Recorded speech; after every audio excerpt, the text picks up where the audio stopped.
So Fallout 76 is an online survival-based game that happens to have quests and a story mode of some sort. It's going to obviously be very different because all the human NPCs in this game are only going to be player controlled. There's no like actual NPC humans. But yeah, again, we got multiple confirmations of quests and a story. It's just going to be very different. No human NPCs to talk to during those quests, nobody to give you those quests, so I don't know how you'll get them. In a recent interview, Todd Howard basically said that it's going to be a culmination of robots, terminals, and just some of those situations where you kind of stumble upon it, like you just can visually see what happened at that location, which is obviously quite a bit different than talking to an NPC and having them tell you everything. There is a quest line. One of the main things that I saw feedback was when we say there are no NPCs.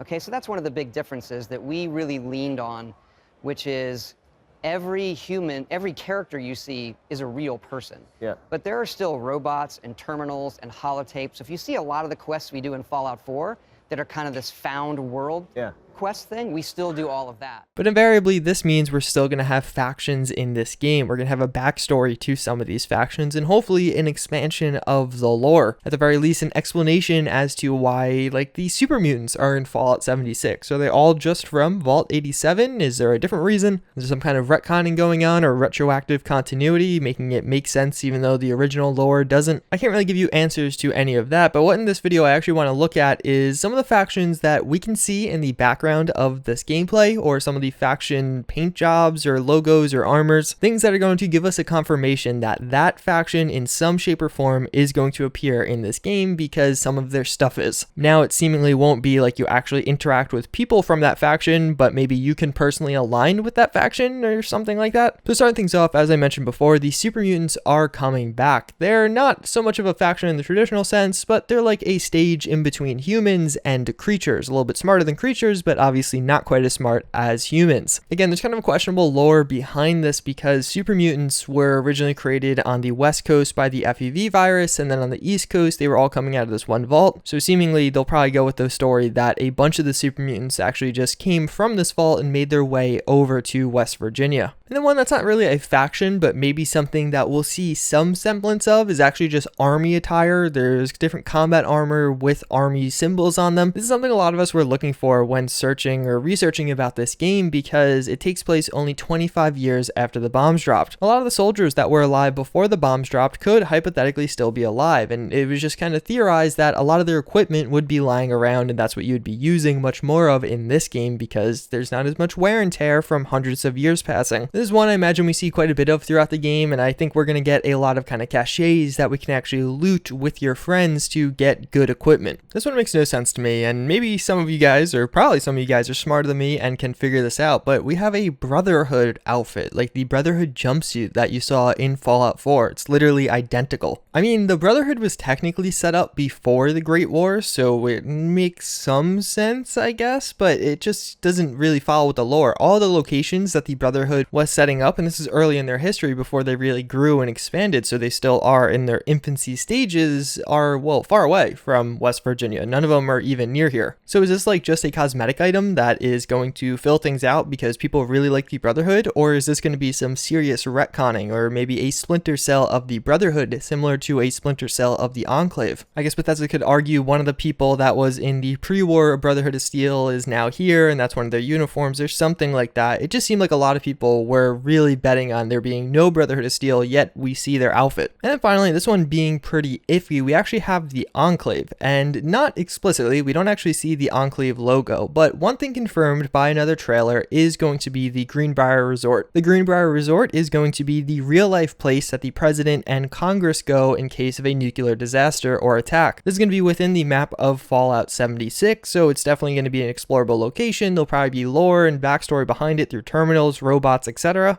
So on one of the power armors, you actually see the logo for the pre-war American flag. This is the flag the Enclave used before they switched to the Enclave flag, which just changes the little star in the middle to an E. Again, I would definitely say this is by far the most like circumstantial out of the bunch, but it still does coincide with a lot of the other stuff we've been seeing and hearing. It makes a lot of sense for an Enclave splinter cell to actually appear here. Todd Howard literally said during the presentation how the Greenbrier is like a real-world nuclear location, and there's a very interesting story to explore there. So Super Mutants, the Army, the Enclave, and the Brotherhood of Steel, 4 factions that are not definitive. I mean, some of them are a little bit more iffy, but are likely going to appear in some way, shape, or form in this game. It's just really weird picturing this because it doesn't seem like we'll actually interact with anybody from those factions unless they're a robot or maybe a ghoulified person. I suspect there'll be a few other factions pop up, maybe military focused factions, things that you could actually join with your friends. I imagine there'll be like a competition style thing. So if you see someone from the enemy faction, you kind of shoot them on sight with the PvP aspect of this game. Nothing really confirms that, but it just seems like it'd be a really big missed opportunity if Bethesda doesn't include that. Either way, that's the factions. Hopefully you guys enjoyed this one. If you did, you can leave a like or subscribe. But with that, I hope to see you all next time. Later.